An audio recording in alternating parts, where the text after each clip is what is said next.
Hello and welcome back to HEMA Fight Breakdowns. Today we're going to be talking about Josh Ferrat. Now, Josh is a fencer who has been around for quite a long time, since as early as 2016, as far as I can tell, and has done very well with a very aggressive, traditional, bind-focused, and in-the-pocket style. He's performed consistently well at many events and at a high level for many years, and has done so particularly because he has an adaptive style that utilizes high priority targets and target selection to overcome all of the changes in rule sets and meta that have happened over the years. So, starting off our discussion of Josh, we want to talk about how he approaches the fight from the outside. And that is generally by describing Josh's basically approach to the fight as being left leg forward, which you'll see here, walking into the engagement range and essentially waiting for his opponent to either throw an attack, which is what happens here, at which point he will seek the bind by pushing his sword towards his opponent's sword, and then using that as valuable information to know what they're going to throw next. So if you watch this very, very brief interaction here, Josh has walked forward all the way into the center of the ring, and he has waited for his opponent to match him and do the same, at which point his opponent throws a thrust, and he very briefly just checks his opponent thrusts by pushing his blade into it. And from there, what he feels is that his opponent has left the bind and is now going to throw a cut. And obviously, since right now Josh's blade is up into his left side, that cut is inevitably going to come to his right side. So he throws up his hanging parry in anticipation of that cut. And all of this decision is made based on just this little feel and this little bind and this little piece of information alone. And that's how you know when someone has a style that is based entirely around the feeling that comes from the bind and interpreting that information. So going back and watching this exchange one more time and thinking about the bind, we understand that Josh walked forward for the purpose of getting that bind, and again has provoked another thrust from his opponent, only this time he has pushed his opponent's blade offline and gotten him into a position where he can throw a follow-up cut, deliver that strike, and then move his blade up to intercept the follow-up counter cut. So if we go back again, watch one more time. Here comes the thrust, here comes the displacement, and again, the information from the bind that he is getting here is telling him that his opponent is a little bit overcommitted, and as such will not be able to get their hands and their sword into a defensive position. So it is now the time to throw your counter cut, land it, and then throw up your defense afterwards. Again, all that information coming from the bind.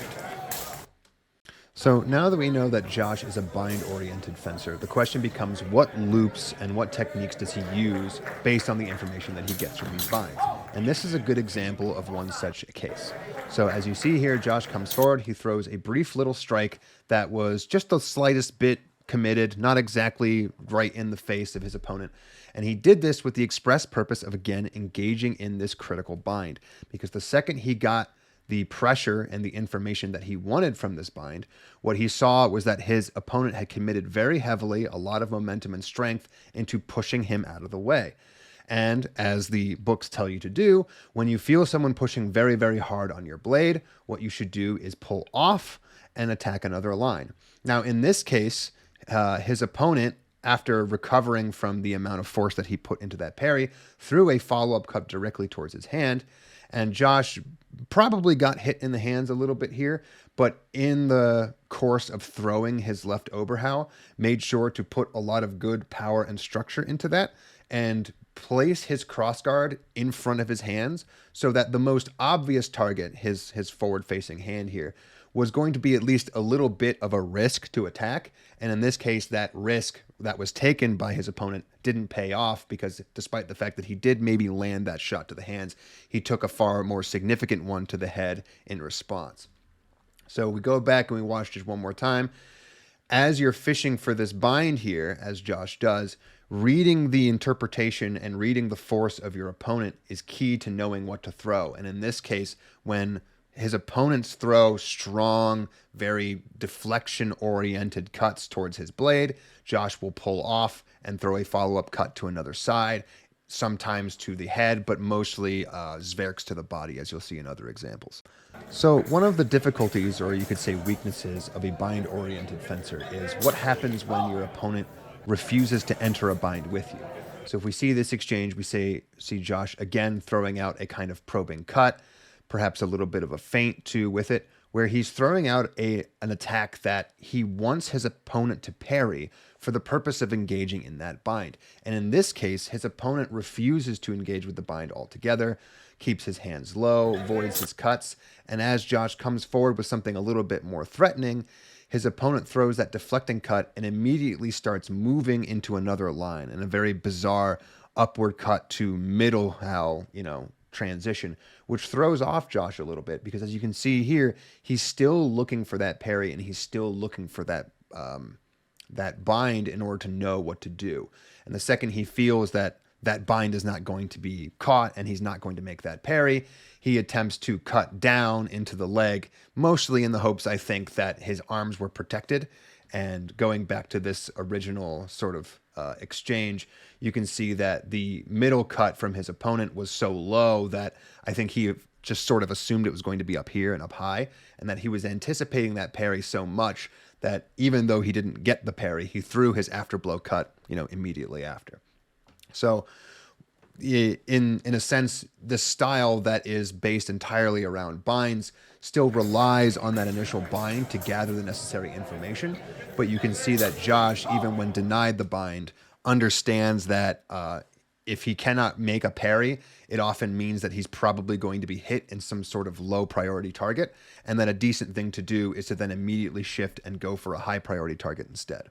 So another key staple of Josh's style is not just the information that he gathers from the bind, but his keen sense of distance, in that oftentimes a lot of fencers will want to leave the bind as early as possible, and to know which shot to pick based on how close or how far away they are is often key to knowing whether or not it's going to land. So here we have a situation where his opponent has come very aggressively forward and thrown a hand shot, which Josh has parried here. And again, we see a piece of information where Josh knows exactly what kind of bind he is in. He is actually losing this bind. He is on the outside line, his opponent has center, and his opponent's tip is pointed directly at his face, which is, of course, a very risky place to be. So as his opponent comes back forward and throws that thrust, he parries up and off to the side,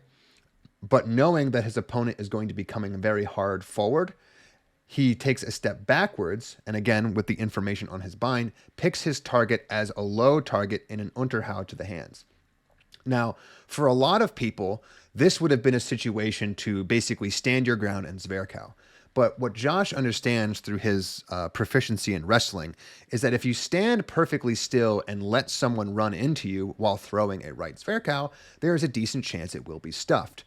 And one shot that I don't see a lot of people choose very often, specifically because of how difficult it is to throw with edge on, is this low right Unterhau to the hands. And what a lot of people might say is that it's very difficult, even while moving backwards, to get your hands low enough here. What I think is going on here is that Josh is throwing out an attack that he doesn't even necessarily expect is going to hit, but is one that he necessarily should throw given the situation. And that situation is one in which his opponent is not going to close all the way to grapple with him. And that now that he has thrown this hand strike, even if you would say it was no quality or it didn't quite land, he is in his hanging parry, and he is in a situation where if his opponent throws a follow-up cut, as he of course does, he can wait on that information and have another exchange with him afterwards here, where despite the fact that his opponent, seeing the opening,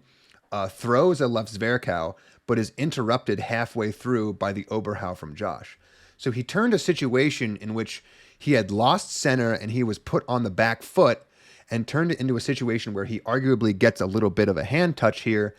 but most importantly, forces his opponent to give up their center line and give up their strong position in order to reassert their attack, which is another opportunity for Josh to use his intelligent bind work and center line work to get the upper hand and win the point.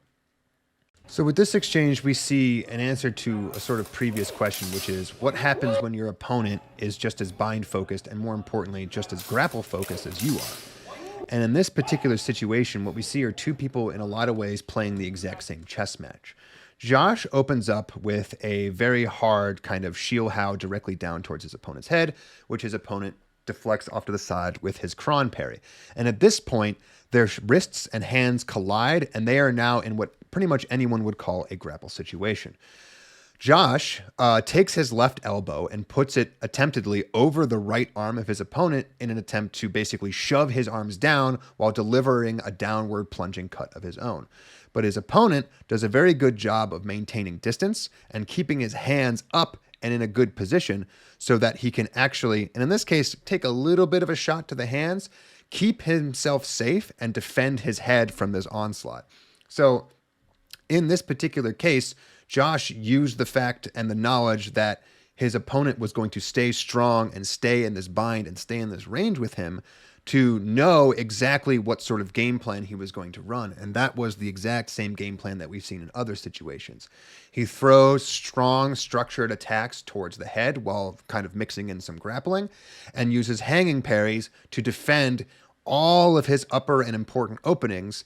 waiting for that feedback of that feeling of someone hitting your sword onto your hanging parry to then throw good, again, structured follow-up deep cuts to his opponent over and over again. And again, we see both opponents doing this here, where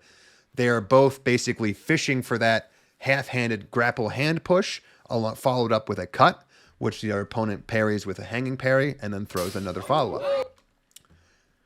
So what do you get when you put it all together?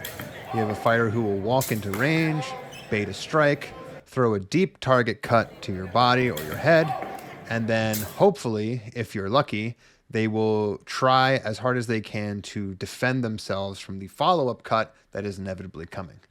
So if you're fighting Josh, the one thing you're going to want to watch out for is this bait ox here, which he loves to throw out to get people to throw an attack directly into their guard and into their bind. At which point, what you have to watch out for is this hanging parry Oberhow combination, which at best, when you're going to get hit in either the body or the leg, you have to basically throw your own attack afterwards and hope that you hit a high priority target.